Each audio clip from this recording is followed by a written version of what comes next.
आता है कि इसमें कि ज्ञान योगी और भक्ति योगी। ज्ञान योगी जो पाथ फॉलो करते हैं वो बड़े दुख में होता है, कष्ट में होता है। पहला शब्द यहाँ यूज़ किया है कष्ट, क्लेशो अधिकतरस्तेषाम, अधिक बहुत ज़्यादा क्लेश। क्लेश मतलब क्या है? दुख है, कष्ट है। तो ऑलरेडी इस दुनिया में हम लोग फंसे हैं।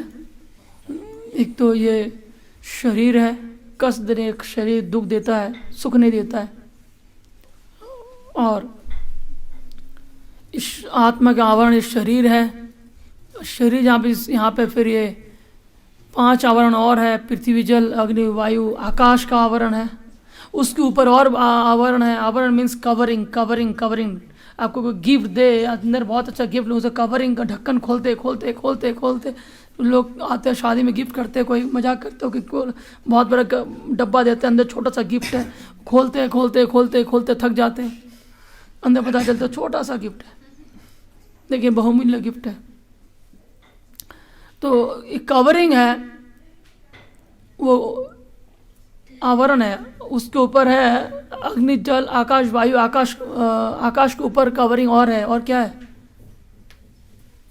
मन बुद्धि। और सबसे बड़ा कवरिंग, सबसे मोटा कवरिंग जो है, जो आवरण है, अहंकार, जिसको पार करना बहुत कठिन है। इम्पॉसिबल नहीं है, कठिन है, असंभव नहीं है, डिफिकल्ट है। तो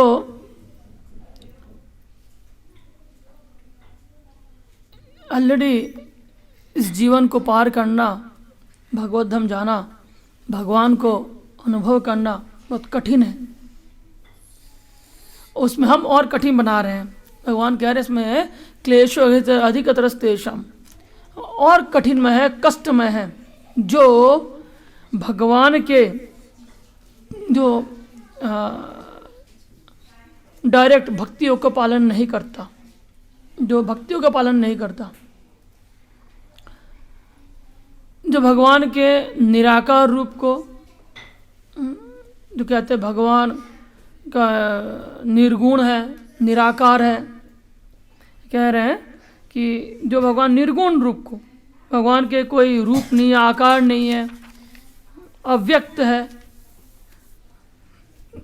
निराकार स्वरूप के प्रति आसक्त है, तो वो उनके लिए बड़ा कठिन है। जीवन का उद्देश्य है भगवान से प्रेम करना है, जीवन का उद्देश्य भगवान से प्रेम करना है, लेकिन भगवान का रूप नहीं है, निराकार है। कितना कष्ट लगेगा आपको? अच्छा लगेगा? इस दुनिया में हर कोई एक दूसरे का प्रेम करता, फोटो देख के प्रेम कर लेता है, एक झलक दिख गया तो प्रेम कर लेता है, देखने से प्रेम होता है, किसी का रूप देख के प्रेम करते हैं। हाँ, कि उसका निराकार रूप से प्रेम करते हैं। उसका 2 आँख है, 2 हाथ है, 2 पाँव है, टेढ़ा चलता है, टेढ़ा तिरछी नज़र है, लेकिन कैसा है? जब तक कोई उनको देखे नहीं तो प्रेम तो होता नहीं है। कि प्रेम करोगे आप निराकार रूप से किसी का, देखा नहीं किसी को, प्रेम हो जाएगा?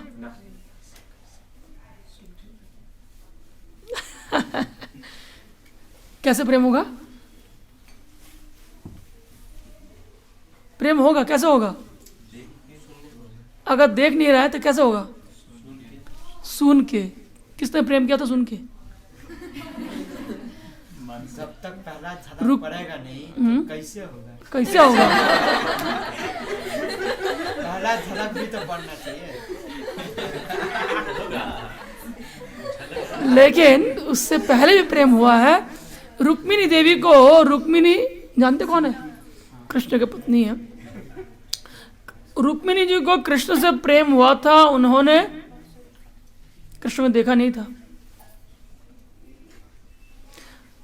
देखने से प्रेम होता है, लेकिन आप लोगों ने किसी ने करुणा वैसे देखा तो नहीं है, लेकिन डर तो है। किसी ने देखा नहीं अब तक? रिजल्ट तो दिखा है। हाँ, रिजल्ट तो दिखा है। रिजल्ट दिखा है। कोविड का कोई बीमार हुआ इसी से देख रहा है, उसे फील हो रहा है।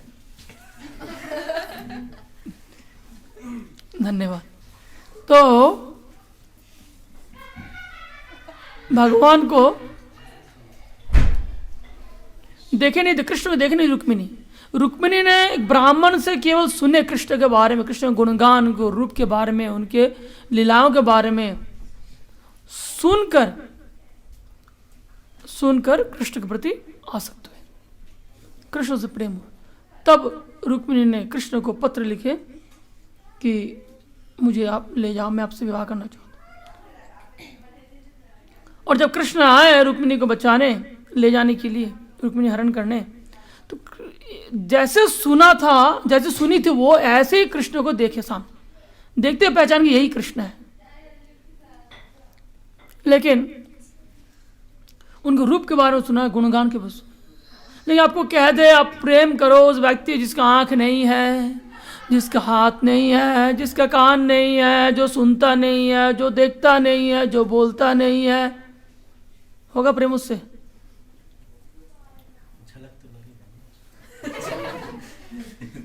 नहीं होगा ना।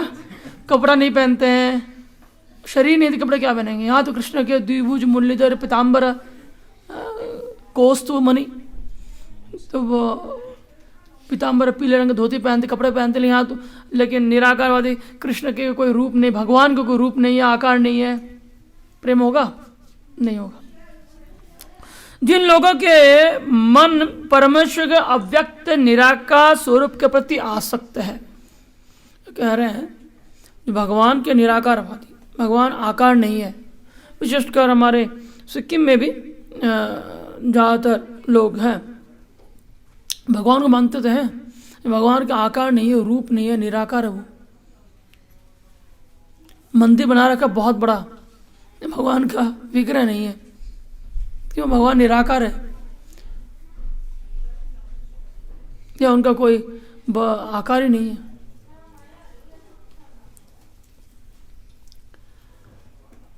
उनके लिए जीवन के परम उद्देश्य तक पहुंचना क्लेश है, दुख है, कष्टमय है। देहधारी के लिए उस क्षेत्र प्रगति कर पाना सदैव दुष्कर है और उनकी प्रगति कर पाना अत्यंत कष्टप्रद है। तो भगवान को समझने के लिए, परमेश्वर को जानने के लिए, जीवन के उद्देश्य को और पहुंचने के लिए 3 प्रोसेस है, 3 विधि है, जो इसको अगर हम सिंपल वे समझें, ये श्रीमद् भागवत में प्रथम स्कंद में है, वदन्ति तत्त्वविदस् ज्ञानम विद्वान अव्ययम ब्रह्मेति परमात्मेति भगवान शब्दते। जो विद्वान लोग हैं, वदन तत्त्वविदस्, जो तत्व से भगवान को जानते हैं, उन्होंने वे भगवान को, परमेश्वर भगवान को, परम सत्य को जानने के लिए 3 विधि। पहला है ब्रह्म, भगवान का ब्रह्म ज्योति, भगवान का निराकार रूप, परमेश्वर भगवान है लेकिन इम्पर्सनल फीचर। फिर है परमात्मा, फिर कि पर्सनल फीचर ने चतुर्भुज नारायण रूप में है। और भगवान यदि शब्द थे, पहला जो उनका रियलाइजेशन है, फर्स्ट रियलाइजेशन जो है वो है भगवान को जो है उनका कोई रूप नहीं है। एटलीस्ट उनसे बेटर है जो ये समझते हैं कि भगवान है ही नहीं, कोई कंट्रोल है ही नहीं। वो ये समझते हैं चलो ठीक है, इस दुनिया में कोई कंट्रोलर नहीं है, ये तो कोई ईश्वर नहीं है, परमेश्वर नहीं है, भगवान नहीं है। उनसे बेटर है, उनसे तो भले अच्छे हैं कि मानते कि भगवान है लेकिन रूप नहीं है, नहीं मानते कि भगवान तो है। तो ये अब ट्रैक में आ गए, लेकिन उनका जो ये प्रोसेस बहुत लंबा चलेगा। दूसरा, जब उनसे बेटर है, उनसे ऊपर है जो परमात्मावादी, जो भगवान को मानते हैं कि भगवान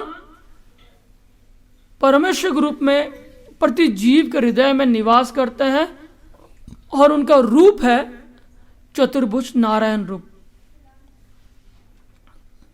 कौन सा रूप है चतुर्भुज? कौन सा है? शंख चक्र गदा पद्म, 4 हाथ में 4 लिए। तो भगवान प्रति जीव के हृदय में निवास करते हैं। लेकिन ये पूर्ण नहीं है, लेकिन ब्रह्मवादियों से, निर्विशेषवादियों से ऊपर है। और उनसे ऊपर जो सर्वश्रेष्ठ रिलेशन है, अनुभव है, वो है भगवान, परमेश्वर भगवान का द्विभुज मुरलीधर कृष्ण का स्वरूप। तो ये है भक्ति योग के द्वारा भगवान को समझ सकते हैं, ज्ञान योग, ध्यान योग और भक्ति योग। तो यहाँ श्रील प्रभुपाद जी तात्पर्य में ज्ञानी के बारे में कह रहे हैं, जो भगवान के निर्विशेषवादी, इम्पर्सनलिज्म, जो भगवान के सविशेष रूप, भगवान के आकार को नहीं मानते। इसलिए कि पिछले संडे हम लोग इधर ग्रंथ प्रचार कर रहे थे, बुक डिस्ट्रीब्यूट कर रहे थे, तो मुझे कई सारे लोग मिले और दुख इस बात का, कोई इंडियन है, हिंदू है, सनातन धर्मी है, अपने आप को कह रहे हैं, और कह रहे हैं कि हम तो गीता पढ़ चुके हैं, भागवत पढ़ चुके हैं, फिर कहते भगवान के रूप ही नहीं है। भागवत पढ़ चुके, अब कह रहे हैं कि मैं भगवान का रूप नहीं है। तो वो बोले हम तो वेद पढ़ चुके हैं, आप लोग वेद नहीं पढ़ाते। नहीं, भगवान का रूप नहीं है, भगवान तो निराकार है। इस बात को उन्हें बड़ा गर्व है कि भगवान निराकार है। मैंने उनको कहा आपका पत्नी निराकार है, यहाँ है नहीं, वो निराकार है। वो उनका वाइफ पास सामने थी, चले गई, वो तो निराकार है। नहीं, वो तो दुकान गई, वो तो निराकार है ही नहीं वो। तो भगवान के अस्तित्व को नहीं मानते, अस्तित्व को मानते हुए उनके आकार को नहीं मानते। तो इसी को भगवत गीता में 7वां अध्याय में भगवान कह रहे हैं 7.2 में भी कि मूर्ख लोग मेरे साकार रूप को नहीं मानते। जो मूर्ख व्यक्ति है वो मेरे साकार रूप को नहीं मानते। They don't accept my personal feature, personal form. 7.2 में कह रहे हैं।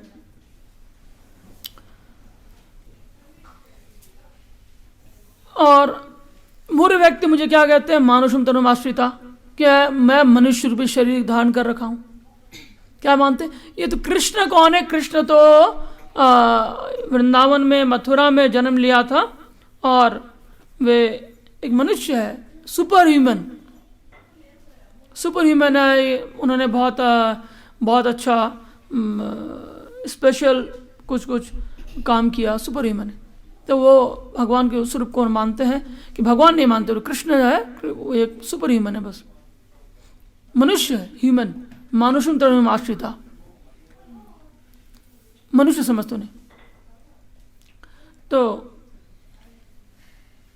इस निर्विशेषवाद को, अब निर्विशेषवाद समझ गए?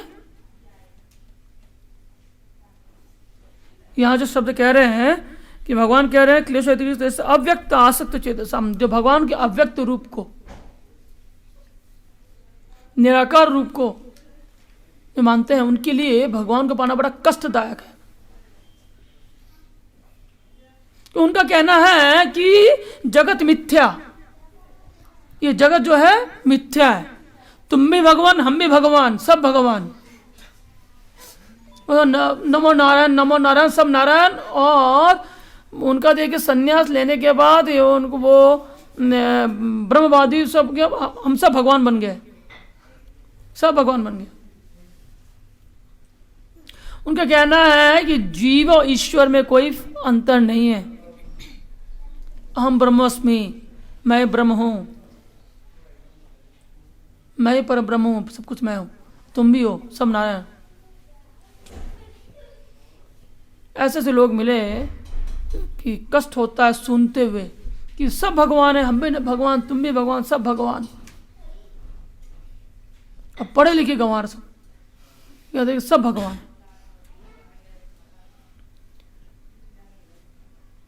तो ये है उनका सिद्धांत, ये है कि सबको भगवान मानना, जीव और ईश्वर में और प्रकृति में भेद नहीं करना। जीव, ईश्वर और प्रकृति, जीव कभी ईश्वर नहीं बन सकता, लेकिन उनके लिए वो लोग कहते हैं जीव, ईश्वर, प्रकृति सब भगवान है, सब कुछ एक ही है। तो इस निर्विशेषवाद को प्रचार किए थे शंकराचार्य ने। तो इस निर्विशेषवाद को खंडन करने के लिए, इसे मिटाने के लिए भगवान आए थे। भगवान ने अपने भक्त को भेजा जो वायुदेव के अवतार हैं, हनुमान और भीम के अवतार हैं, और आज उनका तिरुभाव दिवस है। मध्वाचार्य, सुना आप लोग इसका नाम? हाँ, मध्वाचार्य। 4 प्रमाणित परंपरा है जो भगवत गीता भगवान का, एवं परंपरा प्राप्ति में हम राज ऋषि विदु, कि परंपरा के ये ज्ञान राजा और ऋषियों ने परंपरा अनुगत ज्ञान को ग्रहण किया।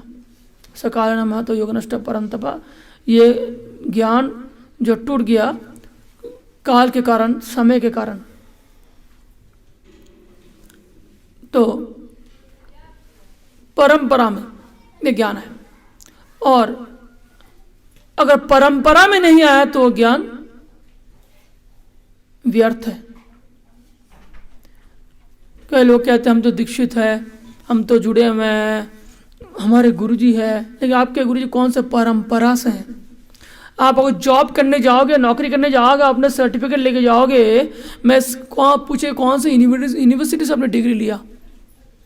क्या वो university UGC university grant commission द्वारा ऑथराइज है, रिकमेंडेड है कि नहीं है? या किसी ने अपने बस्ती, अपने गांव में, अपने शहर में अपना एक अलग ही यूनिवर्सिटी खोल दिया, हाँ, बिना किसी सर्टिफिकेट के, बिना किसी ऑथराइजेशन यूजीसी का।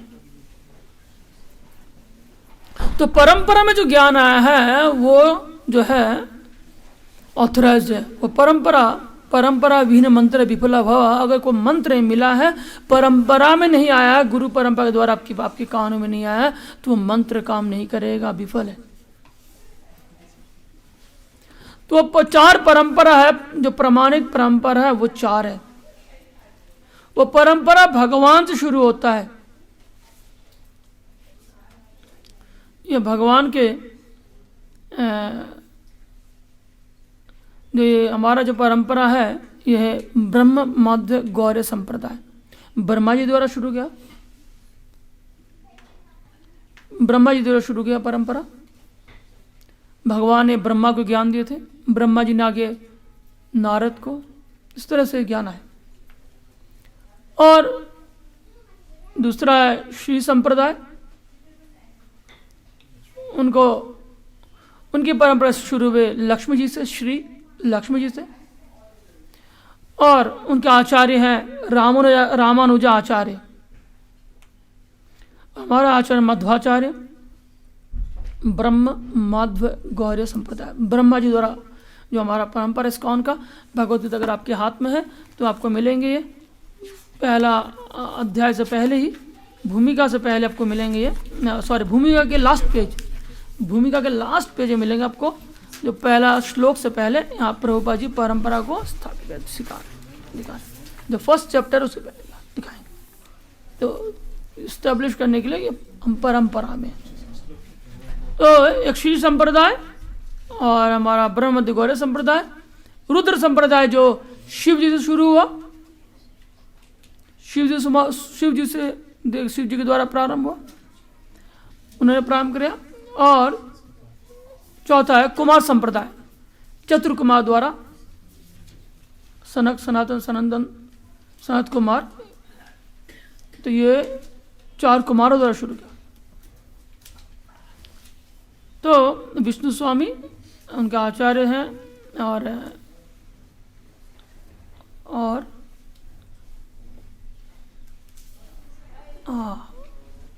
मध्वाचार्य, रामानुजाचार्य, विष्णु स्वामी और वल्लभाचार्य, वल्लभाचार्य नहीं,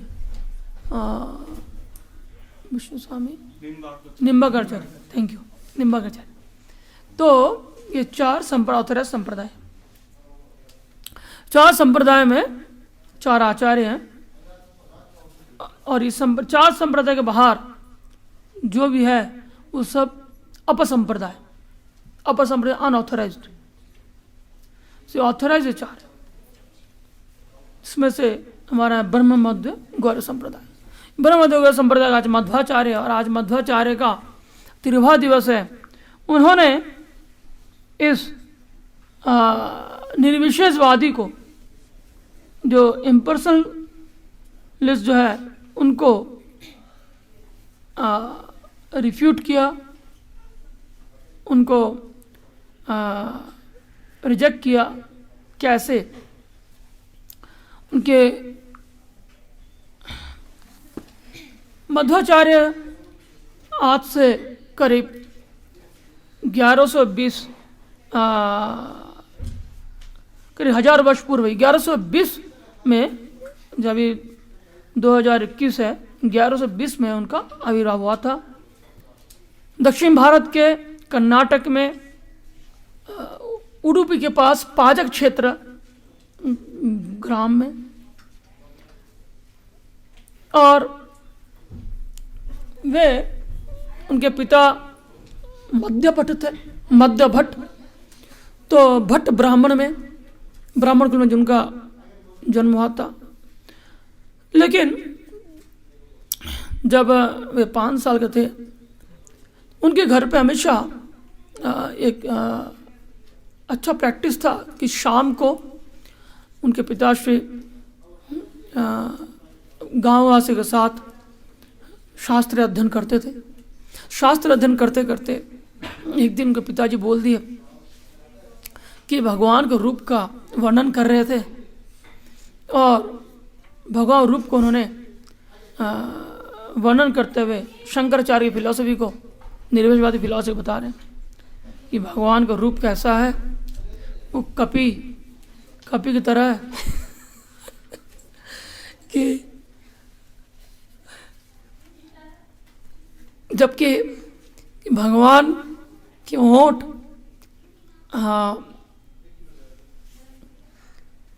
की लालिमा जो है,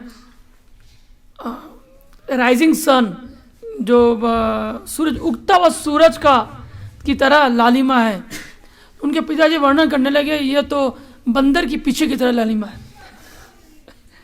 तो वो 5 साल का बच्चा था, इमीडिएटली सबके सामने उन्हें उसको करेक्शन किया पिता को। 5 साल के बच्चा, उन्होंने पिता जो करेक्शन की और कहा, उनको समझाया कि आप गलत समझा रहे। तो उनका व्याख्या उन्हें सही से किया, और फिर उनके पिताजी ने वहीं पे कथा रोक दी, और फिर सब चले गए गांववासी सब।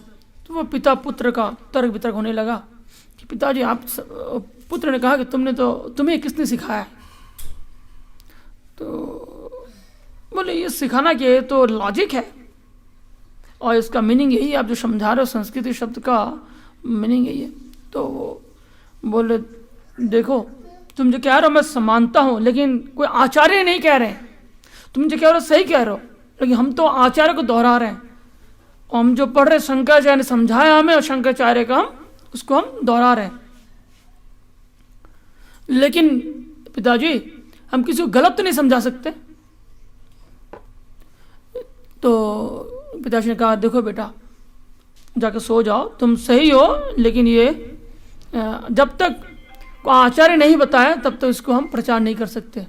जो आचार्य ने कहा उसको प्रचार कर सकते हैं। तो आचार्य इसको प्रतिष्ठा करना होगा, इस सत्यता को कि भगवान के रूप है और उनके रूप इतने मधुर है। तब आचार्य कौन बन सकता है? कोई बड़ा सन्यासी हो। तब उसी रात को, 5 साल की उम्र था, उसी रात को उन्होंने डिटर्मिनेशन लिया कि मैं सन्यासी हूँगा, मैं सन्यास लूँगा। मैं सोचिए 5 साल का बच्चा है, वो उन्होंने डिटर्मिन किया कि मैं सन्यास लूँगा, और रात को घर छोड़ के चले गए। उनका नाम तो उस समय वासुदेव, मध्य भट्ट का बेटा था, संतान था वासुदेव। माता का नाम था Vedavit. Vedavit means one who knows the Vedas. तो वे घर छोड़ चले गए रात को ही, सब सो रहे थे, रात को चले गए। अगले दिन सुबह सुबह माता गए और माता को उन्हें बड़ा लगाव था और रोए।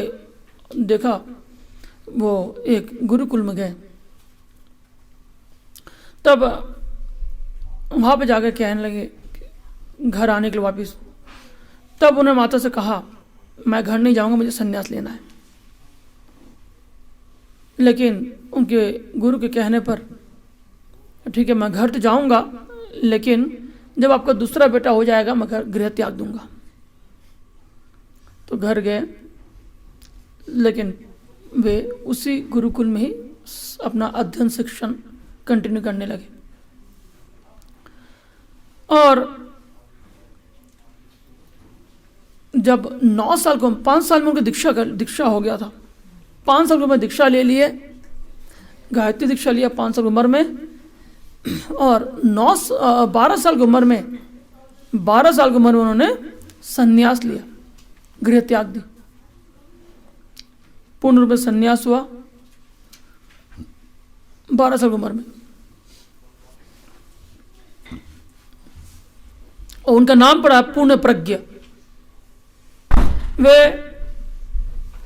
थोड़ा आगे आ जाइए, आगे आ जाओ, खाली है। पूर्ण प्रज्ञ वेद, पुराण, उपनिषदों, शास्त्रों का अध्ययन करते हुए वे संतुष्ट नहीं थे, क्योंकि सब जगह उन्हें शंकराचार्य का कमेंट्री मिलता था, भगवान निराकार है, भगवान निराकार है, निराकार है। यद्यपि उनके गुरु जो है वो निराकारवादी नहीं थे संपूर्ण रूप से, वो दिखा रहे थे हम निराकारवादी है, ब्रह्मवादी है, दिखा रहे थे। और वे वहां से गए, सारे शास्त्रों का अध्ययन करने के बाद संन्यास लेकर वे निकल के प्रचार के लिए, इस सविशेष बात का प्रचार करने के लिए। सविशेष बात क्या है? भगवान साकार है, भगवान के रूप है। और इस उनके सिद्धांत को नाम दिया द्वैतवाद। द्वैतवाद उनका सिद्धांत है कि जीव और ईश्वर एक नहीं हो सकता, सेपरेट एग्जिस्टेंस है जीव का, अस्तित्व अलग है जीव का, और जीव कभी ईश्वर नहीं बन सकता। और परमेश्वर का अस्तित्व अलग है, परमेश्वर का स्थान कोई नहीं ले सकता। परमेश्वर और जीव में भेद है, और जीव और प्रकृति में भेद है। उन्होंने इसका प्रतिस्थापना की, और उन्होंने स्थापना की कि कृष्णस्तु भगवान स्वयं। उन्होंने स्थापना की, उन्होंने 9 प्रिंसिपल दिए, चौथा प्रिंसिपल, 5वां प्रिंसिपल उन्होंने दिया कि भगवान के भक्ति के द्वारा ही किसी को मुक्ति मिल सकता है। भगवान के, कृष्ण के भक्ति के द्वारा ही, केवल भक्ति के द्वारा ही मुक्ति मिल सकता है। और मुक्ति का परिभाषा उन्होंने दिया कि भगवान के चरण में अपने आप को पूर्ण रूपेण समर्पित होकर जन्म मृत्यु के चक्र से, के बंधन से छुटकारा पाना ही मुक्ति है। और 9 प्रिंसिपल उन्होंने दिया कि भगवान को जानने के लिए हमें 3 चीज चाहिए: शब्द, अनुमान और प्रमाण।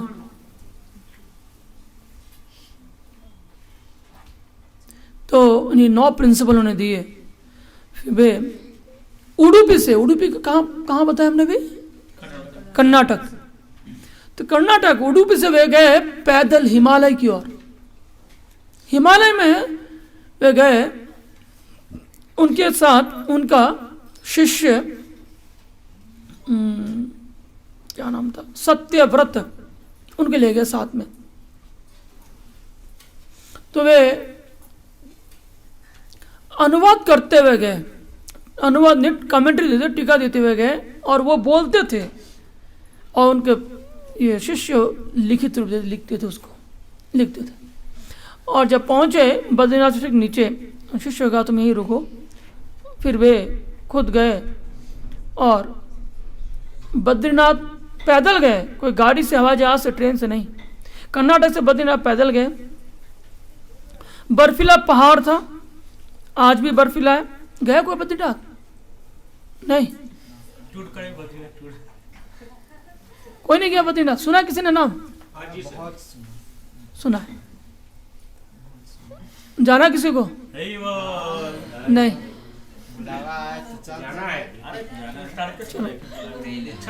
ले जाएंगे। बद्रीनाथ भगवान बद्री विशाल नारायण का स्थान है। केदारनाथ, बद्रीनाथ, गंगोत्री, गोमुख, ये हरिद्वार से ऊपर है। तो भगवान नर नारायण के रूप में वहाँ पे हमेशा वहाँ रहते हैं।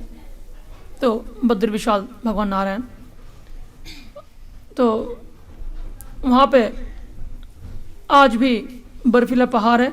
6 महीने बंद रहता है, अब बंद है। ये दीपावली से बंद होता है, दीपावली के बाद से अक्षय तृतीया के समय खुलते हैं। ये अप्रैल में खुल जाते हैं। तो बद्रीनाथ गए पैदल, वहाँ वे मिले उनके गुरु व्यासदेव से। व्यासदेव से उन्हें दीक्षा ली। आपको मिलेगा इसमें, देखिए, कृष्ण, ब्रह्मा, नारद से कृष्ण, ब्रह्मा, नारद से व्यास, व्यास से मध्वाचार्य, मध्वा, देन इसका नाम है पद्मनाभ, नरहरि, ठीक है, पद्मनाभ, फिर नरहरि। तो व्यासदेव से दीक्षा ली। व्यासदेव हमेशा जो 7 पुरुष है, जो उन्हें वर मिला है कि वे अमरता का वरदान मिला है, पता नहीं, अश्वत्थामा, हनुमान, व्यासदेव और विभीषण और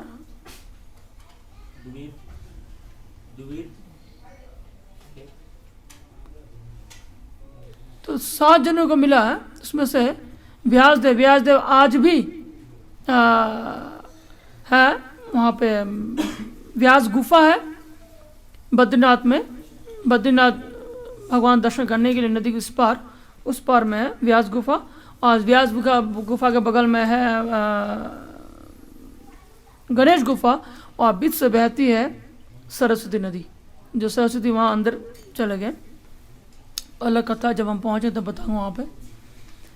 तो व्यासदेव से वहाँ मिले और व्यासदेव को प्रेजेंट किया उन्हें।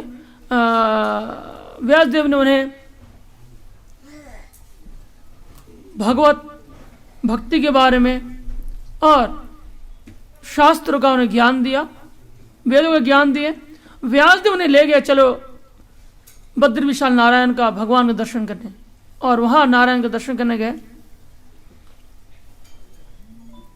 और व्यासदेव ने उन्हें आशीर्वाद दिया। वहाँ से व्यासदेव ने कहा कि आप टीका लिखो वेदांत के ऊपर, वेदांत सूत्र, वेदांत के ऊपर, वेद के ऊपर टीका लिखी आप। उन्हें फिर आदेश भी दिए थे व्यासदेव ने। जब वो गए थे तब वो लेके गए थे भगवत गीता के कमेंट्री लेके गए थे व्यास के पास। व्यासदेव को जो उन्होंने गिफ्ट की दिखाया तो वो उसमें लिखे थे, ताल पत्र में लिख के लगे थे। व्यास ने देखकर उन्हें सराहना की और कहा कि अब तुम वेद के ऊपर कमेंट्री लिखो। तो वे वहाँ से वापस आए। आते वक्त ऑन द वे रिटर्न में कैसे लीलाएं हुआ। उनके जो शिष्य थे, जो सत्यव्रत उनके शिष्य था, तो वो जो लिखते थे तो उन्हें आक्रमण किया बाघ ने। जब बाघ ने आक्रमण किया मध्वाचार्य के, वे केवल सन्यासी नहीं थे, केवल ज्ञानी नहीं थे, ऊपर बैठिए, तो शास्त्रज्ञ नहीं थे, बहुत अच्छे गायक थे और बहुत अच्छे कविता कंपाइलेशन करते थे। इसलिए वो जो भी भगवान गुणगान करते तो कवि के रूप में उसको गाते थे और उसको कंपाइल करते थे। उनके शिष्य उनको इमीडिएट लिखते थे उसको। गीता के, भागवत के, उपनिषद के ऊपर उन्होंने टीका दिया। सारे टीका उन्होंने गा रहे थे, गाते उन्होंने टीका लिया और शिष्य लिखते गए। उपनिषद के ऊपर 10 उपनिषद के ऊपर लिखा। फिर वे 12 मूल तत्व दिए, 12 मूल उन्होंने दिया, जो आज मध्वाचार्य के मठ में उनके शिष्यगण आज भी उन्हें रेगुलर पढ़ते हैं। तो उन्होंने क्या किया, देखा कि मेरे शिष्य के ऊपर बाघ आक्रमण कर रहे हैं। वो गए, बाघ को पकड़े, मारा चाटा, बाघ को चाटा मारे और ऐसा मारे बाघ को, बाघ भाग गए, दिख मार खा गए। तो बाघ भी उनसे डर के भागते, उनका शक्ति था, बहुत शक्ति। क्यों? हमने क्या कहा, वो किसका अवतार है? किसका अवतार है? वायु के और भीम हनुमान, उनको शक्ति था। उन्होंने बाघ को मारा, चाटा, बाघ भाग गए। और फिर जब वापस आ रहे थे, जाते वक्त की कहानी, बहुत से लीलाएं हुआ। वो जाते वक्त जब गुजर रहे थे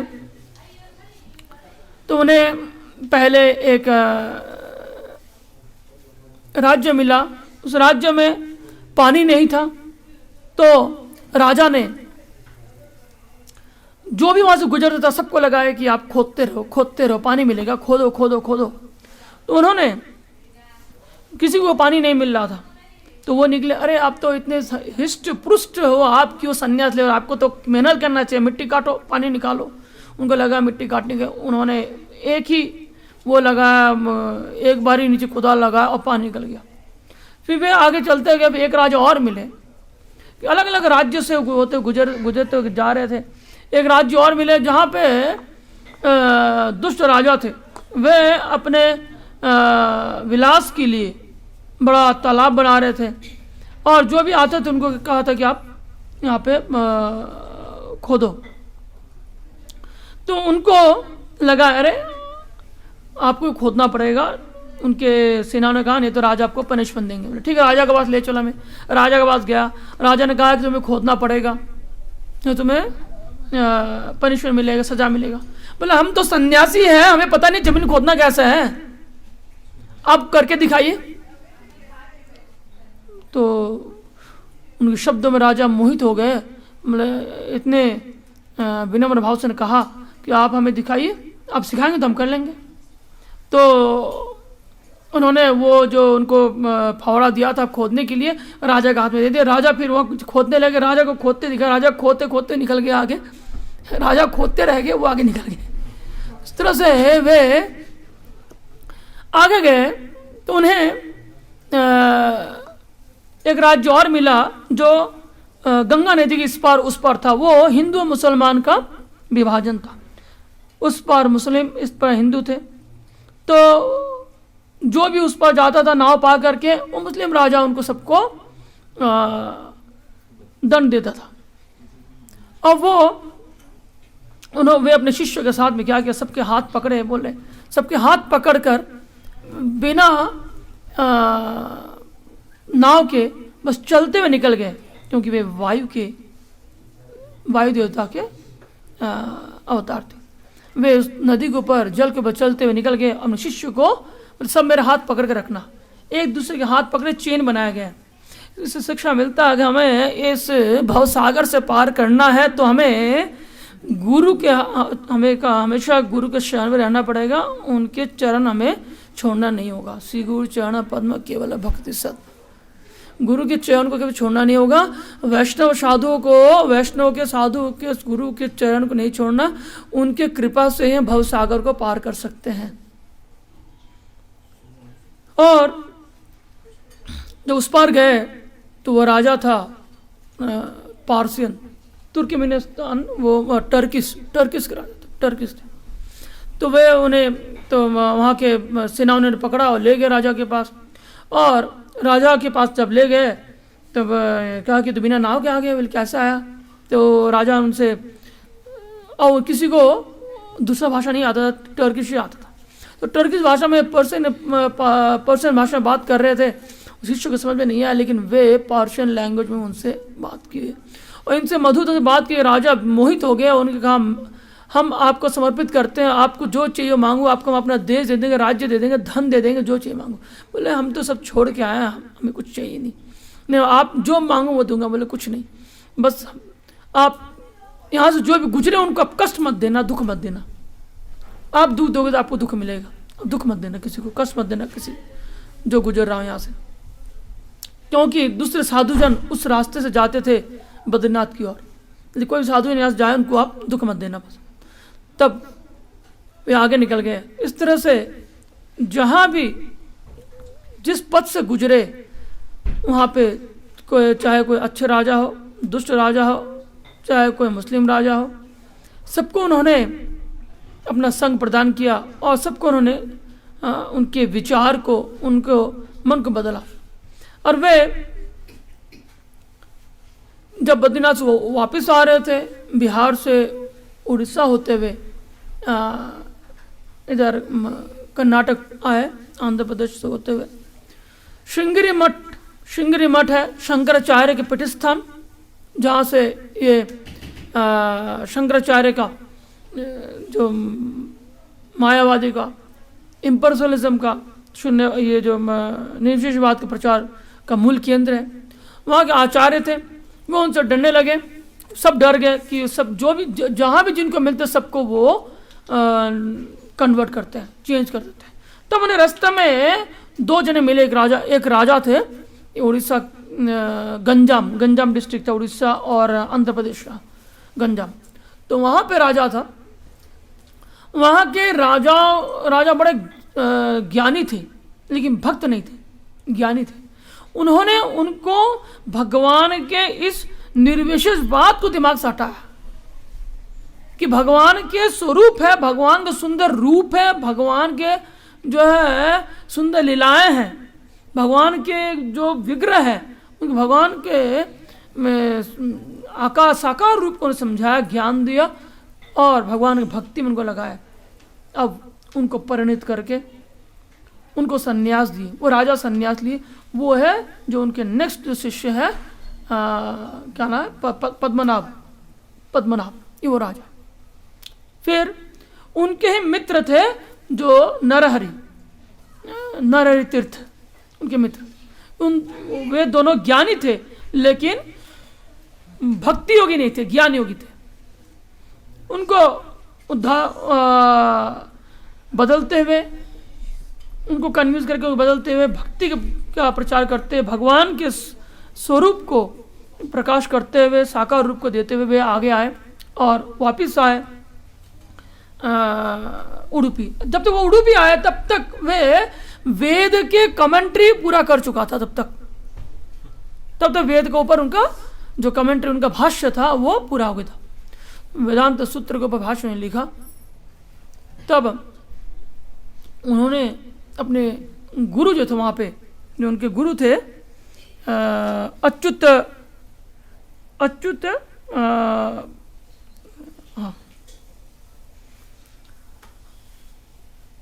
प्रेक्ष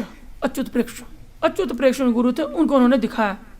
तो गुरु को दिखा, गुरु जो वो कंफ्यूजन में है कि अरे आप जो बता रहे सब कुछ सही है, लेकिन शंकराचार्य ने सिखाया, शंकराचार्य ने सिखाया कि भगवान को आकार नहीं है, उसको कैसे वो कर। तब उन्होंने गुरु को कन्विंस किया और गुरु को कन्विंस करते हुए जिन गुरु से संन्यास लिए थे उनको उन्होंने दीक्षा दिया। उनका गुरु उनसे दोबारा दीक्षा लिया, संन्यास लिया, उनसे लिया। इसका मतलब है नहीं कि शिष्य गुरु से बड़ा हो गया, शिष्य गुरु से बड़ा नहीं हो सकता कभी। इसका गुण तत्व यह है कि उनकी गुरु अच्युत प्रेक्ष, और उनका अच्युत प्रेक्ष गुरु जो थे, नाम पास स्टार्ट होता कुछ तो क्या, तो वो वे एक दंडी सन्यास थी। एक दंडी सन्यासी जो मायावती सन्यासी, एक दंड मतलब जीव ईश्वर, मेरे में भगवान को अंतर नहीं है, हम भी भगवान बन सकते, एक दंड। और जो गौड़ीय वैष्णव संप्रदाय हमारे हैं, जो त्रिदंडी सन्यासी, 3 डंडा है कि जीव ईश्वर प्रकृति एक नहीं है, तीनों में भेद है, और कि मनसा काया वाचा मन शरीर और वाणी से भगवान का सेवा करना है, mind body mind and word. तो जिसको उनके सन्यासी है सब, हमारे जो गौड़ीय वैष्णव संप्रदाय सन्यासी है सब क्या है, BMW सब बॉडी माइंड वर्ड अपना डंडा लेके चलते हैं, त्रिदंडी। तो ये सन्यासी थे, एक दंडी सन्यासी थे उनके गुरु, क्योंकि उनके गुरु के गुरु को शंकराचार्य के समय से थे। शंकराचार्य के वे अपने अंत लीला में अपने शिष्य से कहा, ज्ञान दिए थे कि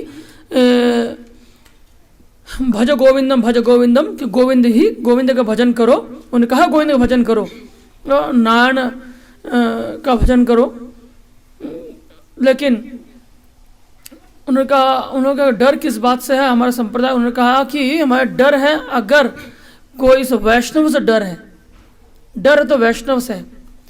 और नाम भी बता दिया था कि जो अच्युत प्रेक्ष गुरु थे उनसे डर है कि वो वैष्णव है।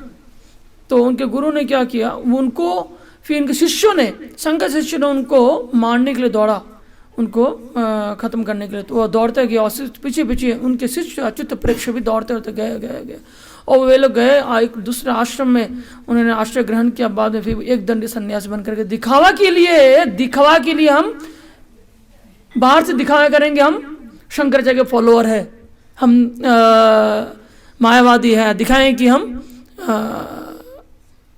निर्विशेषवादी है, लेकिन अंदर से वैष्णव रहेंगे। तो वे वैष्णव थे, तो दिखावा के लिए वे एक दंडी संन्यास ग्रहण किए थे और वे शंकराचार्य के फॉलोअर दिखा रहे थे कि हम मायावादी हैं। तो इसलिए हम ये नहीं समझेंगे कि यहाँ पे हमने शिष्य संन्यास ले लिया तो वो दोबारा गुरु बन गया, गुरु शिष्य से बड़ा हो गया, ये नहीं समझे। वेदांत सूत्र को लेकर उन्होंने फिर प्रचार किया, तब उन्होंने उपनिषद के ऊपर टीका लिखा, न्याय सूत्र के ऊपर टीका लिखा। तो उन्होंने वे दोबारा फिर अपना यात्रा शुरू किए बद्रीनाथ के ऊपर की तरफ। 2 बार, अगर आप गाड़ी से जाओगे एक बार, अभी दूसरी बार जाने के लिए आप सोचोगे नहीं। अगर आप गाड़ी से जाओगे दूसरी बार नहीं सोचोगे लोग जाने के लिए। हाँ, आजकल अभी सुना, मैं 89 में गया था, उसके बाद अभी इस्कॉन में आने के बाद 2005 में गया था, अच्छा था। लेकिन अब सुना हेलीकॉप्टर पहुँच जा रहा है, अभी हेलीकॉप्टर है रोज का। लेकिन पहले हम लोग चल के जा गए थे, फिर गाड़ी से गया, अब हेलीकॉप्टर से जाते लोग। लेकिन फिर भी लोग दूसरी बार जाने सोचेंगे नहीं, इतनी पहाड़ी जगह है वहाँ पे, यहाँ से बड़ा कठिनाई से पहुँचना पड़ता है वहाँ। और वे दूसरी बार गए बद्रीनाथ अपने गुरु कौन है, व्यास से मिलने के लिए। अब व्यास जी के पास गया, तब वे लेके वेदांत सूत्र का टीका लेके गया, वेद के ऊपर टीका लेके। उस कमेंट को लेकर जब गए तब उन्हें व्यास देव बड़े खुश होकर व्यास देव उनको 8 शालिग्राम दिए, अष्टमूर्ति कहते हैं उनको, अष्टमूर्ति 8 शालिग्राम भगवान दिए उनको, अष्टमूर्ति। उन शालिग्राम को वे वहाँ से लेके आए और वहाँ वे बहुत लंबे समय तक थे। और व्यास देव ने अंतिम उन्हें आदेश दिया कि आप महाभारत के ऊपर संक्षिप्त टीका लिखो। महाभारत के बस संक्षिप्त टीका लिया ताकि कल ही को लोग इसको समझ सके आसानी से। तो वे वहां से वापस आए और जाते हुए एक और लीला हुआ, जाते हुए गए थे महाराष्ट्र के होकर, महाराष्ट्र होते हुए गए थे। तो वहाँ भी उन्हें ऐसे मुस्लिम राजा मिले जो उन्हें तंग किए उन्हें, लेकिन उस मुस्लिम राजा को उन्होंने सनातन धर्म का ज्ञान दिया और फिर वे उनका शिष्य बने। वापसी में दोबारा फिर आंध्र प्रदेश होते हुए इधर से कर्नाटक आए, तो उन्हें आंध्र प्रदेश से कन्याकुमारी गए, आंध्र प्रदेश कन्याकुमारी होते हुए नीचे से ऊपर आए, उडुपी आए जब, और जहां भी गए भगवान के गुणगान के प्रचार, जितने भी वॉयडिज्म थे, शून्यवाद थे, मायावाद थे, जैनवाद थे, जितने भी निर्विशेषवाद थे, उनको सबको उन्होंने वैष्णव में परिणत करा। वैष्णव में सबको भगवान का भक्ति का उन्होंने मार्ग दिखाया, शिक्षा दिया। इसमें एक उदाहरण दूंगा, बस एक उदाहरण दूंगा, एक दो उदाहरण। इसमें जब वे वापस आ रहे थे उनके पुस्तकों का चोरी हो गया था।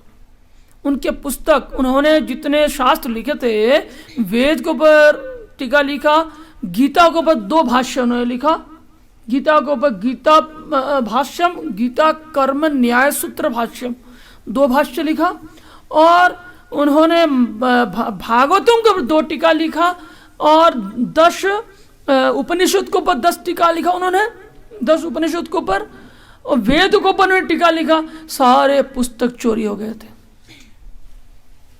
सारे ग्रंथ चोरी हो गए थे।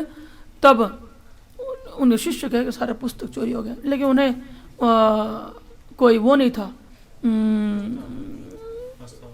कोई दुख नहीं हुआ। वो सीधे राजा के पास गए और राजा को कहा कि मैं तर्क वितर्क का डिबेट कंपटीशन कराओ, हाँ जितने भी शास्त्र उसको बुलाओ। और राजा को कहा, बोलता तो बुलाए, तो वहाँ पे निर्विशेषवादी पहुँचे जो कह रहे हैं कि भगवान और जीव में कोई अंतर नहीं है, तुम भी भगवान, हम भी भगवान, सब भगवान है। सुना आप लोगों ने किसी से कि लोग कहते हैं सब भगवान है, सब भगवान है। तो ठीक है, बुलाया, तो तर्क वितर्क में एक जब बैठे तो उनके जो अपोजिशन में, जो उनकी अगेंस्ट में थे, तो वो निर्विशेषवादी शंकराचार्य के फॉलोअर कहा कि सब कुछ एक है, सब एक है। तो बोले ठीक है। उन्हें अपने शिष्य, उनका नाम था ऋषिकेश, ऋषिकेश इधर आओ, ले नारियल ले आओ। नारियल देखा ना, जो पूरा नारियल, कहा ये क्या है, नारियल है। ठीक है, ऋषिकेश ले जाओ इसको, अब ऋषिकेश उसको छिल के ले आओ। नारियल छिल के अलग रखा और नारियल को अलग लेके आया। बोले क्या है, ये छिलका है नारियल का, ये नारियल है। ठीक है, तुम तो कह रहे थे सब एक है ना, सब एक है, ये नारियल है, सब एक है। बोले ठीक है, सब एक है, हाँ सब एक है। उन्होंने पहला एग्जाम्पल दे दिया, सब एक नहीं है, फिर भी नहीं सब एक है, अब भी मान लो सब एक है, हाँ सब एक है। ऋषिकेश ले जाओ उसको, ले गए, कटोरे नारियल का पानी लाए और नारियल का छिलका ले अलग से, और फिर नारियल का पानी निकालने के बाद नारियल के जो गोले हैं वो लेके आए अलग से, और नारियल का खोखा जो होता है कटोरा उसको ले आए। ये क्या है, ये नारियल है, नारियल का पानी है, या नारियल का छिलका है, नारियल का खोखा है। तुम तो कह रहे थे सब नारियल है, हम नारियल खाते हैं, तुम खोखा खाओ छिलका खाओ, तुम्हारे सब एक है ना, तुम छिलका और खोखे खाओ, उसके वो कटोरा होता है नारियल का जो, वो तुम खाओ, हम नारियल खाएंगे, सब एक है। तो उन्होंने वहाँ प्रमाण कर दिया, उनको राजा फिर मान गए, नहीं ये जो निर्विशेषवादी है ये सब फेल है। तो उनके जो मुख्य श्रृंगारी मठ से लाए थे, श्रृंगारी मठ से जो मुख्य उनका जो रिप्रेजेंटेटिव है वही वहाँ फेल, हार गए, अपना हार स्वीकार किए, हार स्वीकार करते कि हाँ मैंने अपने शिष्य को भेजा तुम्हारी किताब चोरी करने के लिए कि तुम प्रचार कर रहे थे भक्ति का। तो फिर उनके सारे पुस्तक रिटर्न करा दिए। फिर वे प्रचार करते एक जगह और गए, फिर उन्होंने दिखाया कि सब कुछ एक है, सब एक नहीं है। उन्हें प्रमाण दिखाया कि सूर्य के किरण, जो सूरज गिरता है एक नदी के ऊपर, एक बड़े तालाब के ऊपर, हम सूरज को देखते हैं, सूरज का प्रतिबिंब देखते हैं एक नदी में, एक तालाब में, और एक जलाशय में, एक कटोरे में, एक चम्मच में अगर पानी है लिए हैं तो सब जगह सूरज देखते हैं। तो ये पानी सूरज बन गया क्या?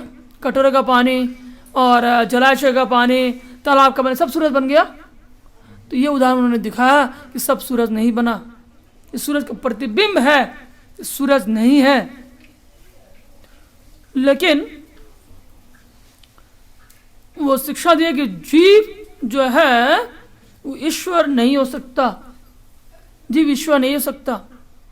ईश्वर प्रति जीव के हृदय में निवास करते, इसका मतलब नहीं कि प्रति जीव ईश्वर बन गया। ईश्वर प्रति जीवात्मा के अंदर निवास करते हैं, इसका मतलब नहीं कि जीव ईश्वर बन गया। ईश्वर जीव का ईश्वर नहीं बन सकता।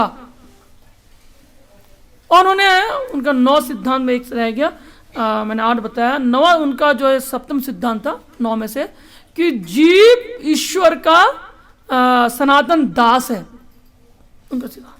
तो उनका जो 9 शिक्षाएं थे उसमें उन्होंने दिया, जीव जो है ईश्वर का दास है, जीव ईश्वर नहीं बन सकता।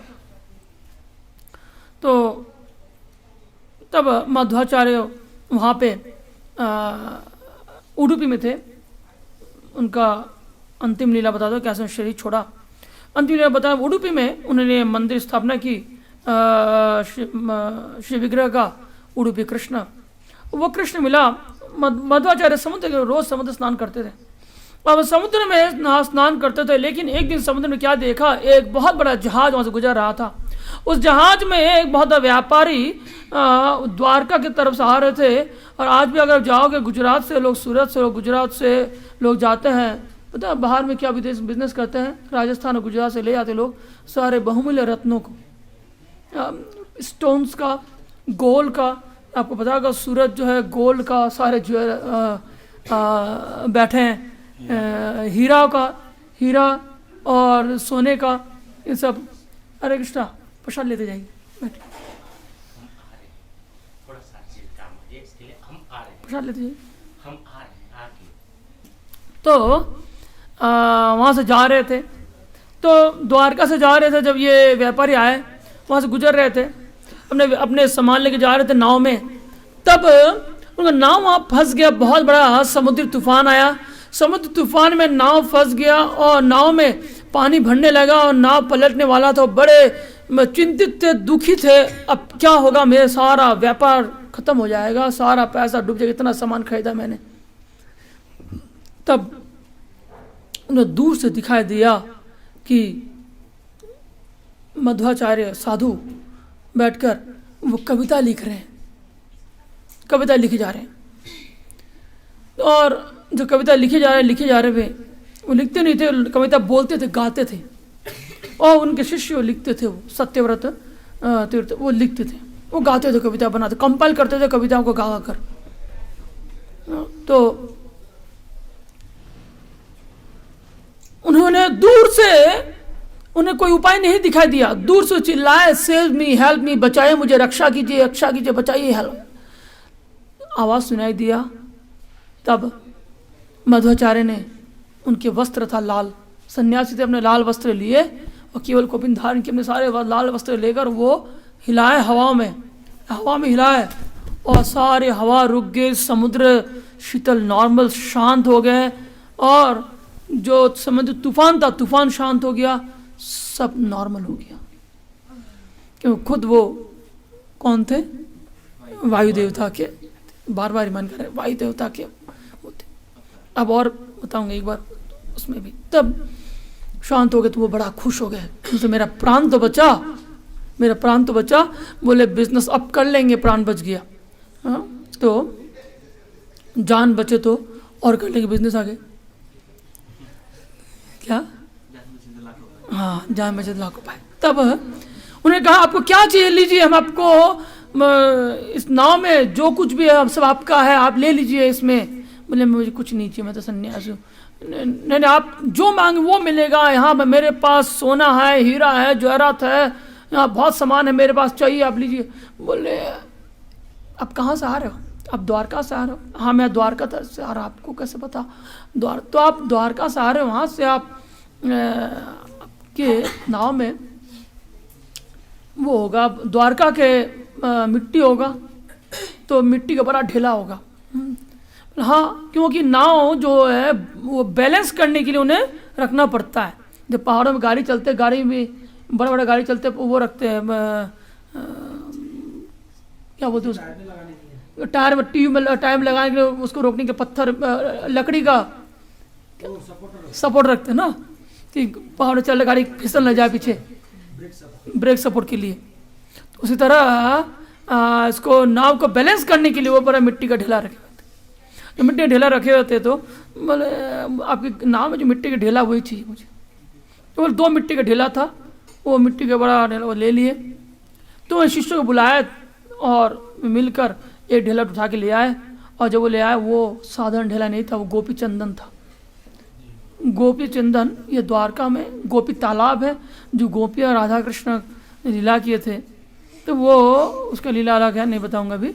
तो वहाँ का है गोपी तालाब का, तो वो गोपी चंदन है जो वैष्णव भक्त हमने कपाल में लगाते हैं। तो ये गोपी चंदन वो वाला है, और उसको वहाँ से उनको मिला, गोपी चंदन लाए तो वो उसमें से मिला उनको विग्रह, वो था बलराम विग्रह था, बलराम का विग्रह था। और उनको स्थापना की समुद्र किनारे। उस समुद्र किनारे आज भी उस समुद्र किनारे अहोभाग्य मेरा गुरु महाराज की कृपा से दर्शन कर पाया वो। लेकिन वो विग्रह पूजा नहीं होता, क्यों? विग्रह जब लाए उनको रखे, देखो खंडित है, खंडित मतलब टूटा हुआ था, उंगली टूटा हुआ है। आज भी उंगली टूट, एक उंगली नहीं है, उंगली टूटा हुआ है, तो पूजा नहीं होता विग्रह। तो वो बलराम, उसका उस समुद्र का बीच का नाम लोकल नाम कुछ और है, बाद उसका नाम बढ़ के बलराम बीच, बलराम बीच ही है। तो वो बलराम वो मंदिर भी बना रखा हुआ है, तो वहाँ पे लेकिन पूजा नहीं होता, उनका नियमित पूजा नहीं होता। लेकिन वहाँ पे एक ढेला और था, उस ढेला को उठा नहीं पाया नाव से। 30 उनके शिष्य गए, 30 जने गए, लेकिन उसको उठा नहीं पाए, 30 जन उठा नहीं पाए। और वे गए खुद उसको उठा के लाए अकेला। जो 30 जन नहीं कर पाए अकेला कर पाए, क्योंकि उनके अंदर शक्ति था हनुमान का। तब वे उठा के लाए, और जब उस ढेले को उन्हें रखा, उसमें से विग्रह निकला। वो विग्रह था कृष्ण का, वो कृष्ण का विग्रह जो रुक्मिणी पूजा करती थी। रुक्मिणी क्यों पूजा करती थी? क्योंकि कृष्ण के माता कौन थे? हाँ, यशोदा तो यहाँ पे थे वृंदावन में। द्वारका में कौन थे? देवकी। तो देवकी कृष्ण से बोले एक दिन कि मैं तुम्हारे बाल लीला कभी नहीं देखा, मैंने सुना है बहुत सुंदर बाल लीला तुमने किया, माखन चोरी किया, और तुमने बंदरों को खिलाया, मैंने सुना है बहुत, लेकिन मैंने देखा नहीं। लेकिन बड़ा इच्छा है तुम्हारे बाल लीला को देखने का। बाल लीला को देखने की इच्छा से उन्होंने जब इच्छा प्रकट की, तब उन्हें उनकी इच्छा को पूरा करने के लिए कृष्ण शादीशुदा थे, लाखों बच्चे के बाप थे, लेकिन 16,108 स्त्रियों के पति थे, लेकिन छोटे बच्चे बन गए अपने माँ के सामने। बाल लीला करने के लिए छोटे बच्चे बन गए, और फिर वो बाल लीला करने लगे, माखन खाने लगे, और माखन वे फिर बंदरों को बुलाए, माखन खिलाने लगे। फिर वो माखन निकालने के लिए उन्होंने छड़ी लिया और रस्सी लिए, मंथन करने के लिए, मंथन करके माखन निकालने के छड़ी और स्टिक और रस्सी लिया, और छड़ी और रस्सी लेकर माखन निकाले। लेकिन इस रूप को देखे, छुप के देखे रुक्मिणी ने कि कृष्ण के हाथ में छड़ी है और रस्सी है और छोटे से रूप है। उस रूप को देखकर ज्यादा मोहित हो गई रुक्मिणी, और रुक्मिणी देवी से रहा नहीं गया और चले गए। और उस समय कृष्ण रुक गया, अरे तुम क्या से यहाँ आ गए? ये तो माता का कमरा है, कक्ष है। तो फिर वे बाद में रुक्मिणी ने कहा कि मुझे ये रूप मुझे प्रदान करो। तो फिर ये विश्वकर्मा से कहा कर कृष्ण ने फिर वो रूप उन्हें मूर्ति बनवाए। वो मूर्ति कृष्ण का रुक्मिणी देवी पूजा करते। वो मूर्ति पूजा की जब तक रुक्मिणी देवी लीला संवरण से पहले तक। तो वो मूर्ति जब रुक्मिणी देवी अपनी लीला संवरण किए तो उस मूर्ति को कृष्ण का मूर्ति की एक हाथ में छड़ी है और एक में हाथ में रस्सी है। वो मूर्ति फिर उनको उस वहाँ पे महल के बाहर उस गोपी तालाब में वहाँ पे रख दिया था। किसी ने पूजा नहीं की तो वो मूर्ति गोपी तालाब में रख दिया गया था। तो गोपी तालाब में डाल दिया था। तो बाद में भक्त लोग चंदन लेते थे, वो गोपी चंदन, तो वो तालाब में वो मिट्टी से भर गया तो वो ले गए थे। वो विग्रह पहुँच गया उडुपी और उसको ले गए मध्वाचार्य जी वो समुद्र से उडुपी। बहुत दूर है, सामने नहीं है, उडुपी से बहुत दूर, वो समुद्र से वो जगह बहुत दूर है। तो ले गए, अकेले ले गए। जो 30 उनके सेवक नहीं उठा पाए, खुद अकेले ले गए और उनको उडुपी जाकर स्थापना की और महोत्सव करके उनका स्थान बनाया। और उन्होंने फिर एक पुस्तक और लिखा। उसके बाद उन्होंने पुस्तक लिखा कैसे भगवान का श्री विग्रह का पूजा करना है। उन्होंने स्थापना किया भक्ति से भगवान को पा सकते हैं और भक्ति ही मुक्ति प्रदान कर सकता है। और मुक्ति मतलब भगवान कृष्ण के भगवान के चरणों में पूर्ण समर्पण। अब कैसे करने उसकी विधि उन्होंने फिर भगवान के पूजा विधि का उन्हें पुस्तक लिख के दी। ठीक है, तो माला दशा आ गया। तो अब वे वहाँ बैठकर उस विग्रह के सामने बैठकर उनका स्थान था जहाँ बैठकर उस प्रवचन देते थे। वो जगह बैठ के प्रवचन थे। वो जगह जब परशुराम जी बैठते थे और वो परशुराम के वंश से आए थे। परशुराम में ब्राह्मण थे, जो अब ये ब्राह्मण है, लेकिन वे परशुराम स्वयं भगवान है, भगवान दशावतार में से। तो उसी स्थान पर बैठकर प्लीज 1-2 मिनट और 1-2 मिनट। तो उसी स्थान पर बैठ कर परशुराम जी बैठते थे। वहाँ बैठकर वे प्रवचन देते रोज। और वो एक दिन था, वे प्रवचन देते थे, वे प्रवचन दे रहे थे उपनिषद। देखिए भूल जाता हूँ, बात करते ना कौन सा उपनिषद था, ए से नाम है उनका, क्या उपनिषद है। तो वह उपनिषद के ऊपर उनका प्रिय था आत्रेय उपनिषद, आई थिंक, नहीं, उपनिषद के ऊपर टीका दे रहे थे। और टीका देते देते उपनिषद को टीका दे रहे थे, बोल रहे थे, और देते देते वे वहाँ से डिसअपीयर हो गए, लुप्त हो गए, चले गए। उनका शरीर चला गया बद्रिकाश्रम और उनका आत्मा वहाँ रह गया। तो आज भी वो पीठ स्थान है। उडुपी जाओगे आप, उडुपी कृष्ण दर्शन करोगे, उडुपी कृष्ण के बगल में ही उनका स्थान है जहाँ बैठकर वे प्रवचन देते हैं, जहाँ उन्होंने अपना डिसिप्लिन लीला किया, तिरुभा लीला किया। 80 साल की उम्र में उन्होंने ये तिरुभा लीला किया। तो मध्वाचार्य शिक्षा दिए कैसे भगवान का भक्ति करना है और भक्ति ही प्रमुख है, इसको स्थापना की।